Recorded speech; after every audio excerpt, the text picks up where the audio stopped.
Hello and welcome back to the Premier Injuries channel for our first, is this our first live stream of the 2022-23 season, Ben?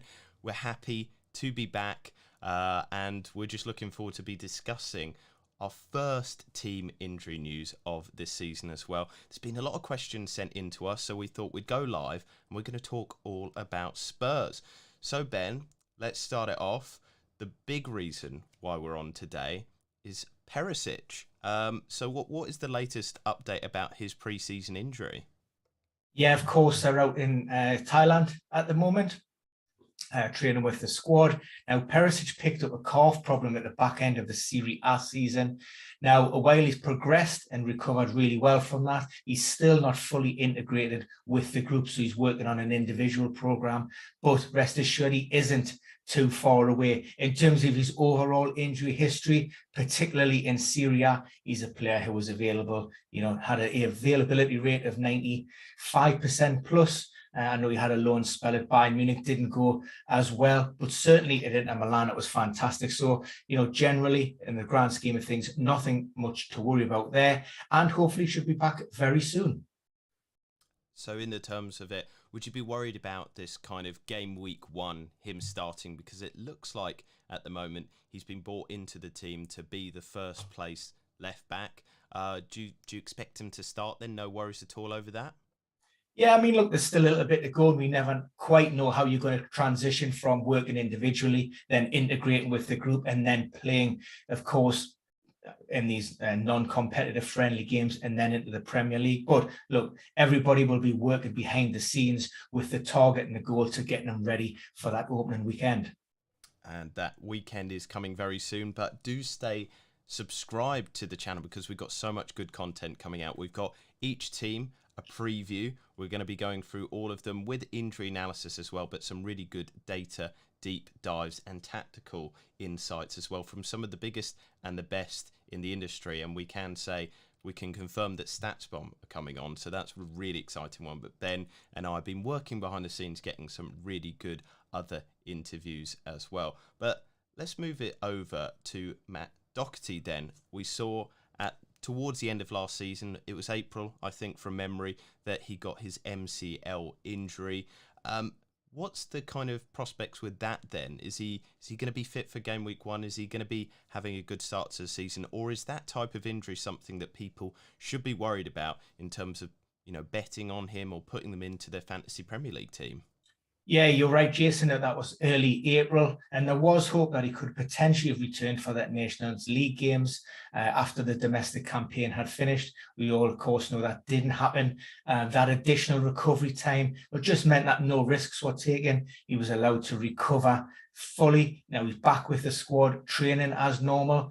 And look, the MCL problem they have really good outcomes, conservative recovery time. So again, it's not something that I'd be overtly worried about at this particular point. It would be good, obviously, to see Matt Doherty back on the pitch. I think they have a game on Wednesday, UK time, against the K-League Select. So hopefully, Antonio Conte has already come out and he said, players who are out there, with the exception of one or two, Perisic being one, that they're looking to get 45 minutes minimum. And obviously that's always a good indicator and a good barometer of where their players are in terms of their overall fitness. And so I guess the final discussion, again, talking about pre-season, we're going to talk about maybe, I'm going to frame it in like a positive sense, the Son and Kane potentially having the best seasons of their career because of this intense pre-season. Now, kind of looking at the data, looking at kind of all the academic analysis, people talk about having a good pre-season is essential to having a good whole Premier League season. And this is the first time, I think, in a long, long while that Kane has actually been fit and ready for a whole pre-season. I mean, surely, Ben, in terms of that fact alone, this means that Kane is going to have one of his best. Look, it would be difficult for Harry Kane to return one of his best, performance seasons of his Tottenham career. I think there was a point there where he had 37 goal involvements, certainly at least 3 or 4 seasons that I'm aware of where he had 30 goal involvements plus returns. So that's asking a lot, particularly of a player who will be pivotal in England's World Cup hopes. Of course, that's been shoehorned in from November to December. So quite how that will pan out, remains to be seen. And also, the expectation with Antonio Conte's recruitment, Richarlison being one of those, then, have these players been brought in to maybe help manage the load of Harry Kane and Heung-min Son? Games are going to be coming thick and fast. And yes, the Premier League starts that week early, but there's at least 4 Premier League games which were shoehorned in over that same period of time between game week 1 and I think it's game week 12, which will come in and around the beginning of November. And of course, there's only one international break where we'll see that. Now, typically there would be 2. But what we will have and what we will know, Antonio Conte will have his squad really fit and drilled really well. Gianpiero Vantrone, he's the fitness coach. Got a lot of headlines at the moment. We've seen players reportedly vomiting on the pitch, collapsing.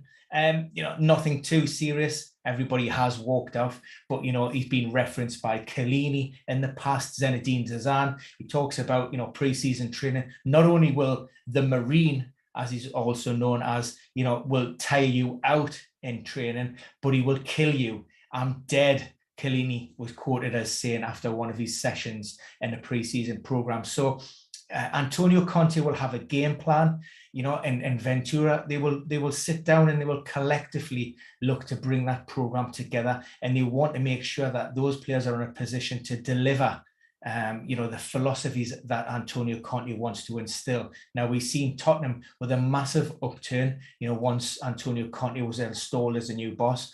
Those upturn in running stats, distance covered, high intensity sprints, they contributed massively to Tottenham's top 4 finish. So, like I say, we may not see Harry Kane's best season ever, but we can certainly expect a good season, from Tottenham should everybody remain fit and healthy. In terms of it as well, is there a chance of overtraining? Because looking at the history of Conte, he doesn't really stay at clubs very long. He had his short stint at Chelsea, Inter Milan. He's come to Tottenham now. He's kind of like the Mourinho mould in a sense that 2 or 3 seasons is his max. Could this be part of the problem, that he kind of overtrains certain players? They can't do that for long, maybe 1 or 2 seasons at the max, and then that's the most that you could get out of a player to work at maybe a level that's too much.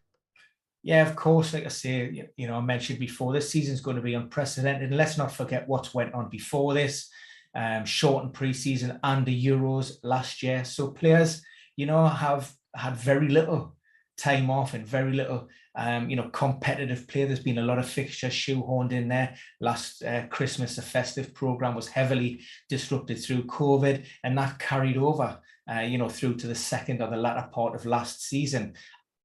Clubs are certainly going to have to manage their players a little bit better. Antonio Conte has already spoken about the fact that he's open and willing, to bringing in further recruits into the squad, which will help try to manage that load. But, we see these players almost being thrashed to what it might appear from the outside looking in to win an inch of their life. But ultimately what they're hoping to do is, the players will believe they have a limitation. They can be pushed so far. These guys will want to push them through that. They want to believe, so they may not have on a one-to-one level, they may not be to compete always with the likes of a Liverpool or of a Manchester City. So you look at alternative ways to try and defeat those. You work harder, you outrun them, you want to go out, you want to be competitive. And that's what this is all about. So it's not just a single decision by Gianpiero Ventrone in terms of what shall we do today. This is a collective approach. There's a scientific angle to this as well. So hopefully, there are no guarantees, of course, but of course, they will hope that all of this will come together and Tottenham can, fingers crossed, have a very successful campaign. And one thing in terms of my data analysis side, I'm not looking forward to it as an Arsenal fan, but I'll be very interested to see this. But they've signed Gianni Vio, the set piece specialist who worked with Italy. He's kind of really renowned, and it'll be interesting this season, bringing into this analysis of maybe Son and Kane's best season. he's talked in the past of set pieces being the 15 goal a season striker that never gets injured. And so, on dead ball situations, Kane will be a target, Son will be taking, some of these. It could be, just a marginal gain, 2 or 3 goals more a season, but it can make all the world of difference. It changed a lot of things last season for Arsenal. Manchester City had the best defence in terms of only 1 set-piece goal conceded last season, and it's got to be an improvement of only 8 set-piece goals all last season for Tottenham. So it'll be interesting to kind of see that. But that is our analysis done for today. Maybe putting Tottenham fans and general FPL fans' minds at ease, but do stay subscribed to the channel. As I said a little bit earlier, we've got so much good content coming out, but also we've got no rumour, no misinformation. We just do the nitty-gritty scientific analysis here. So we will see you again very soon, but for now we're going to wish you the best of health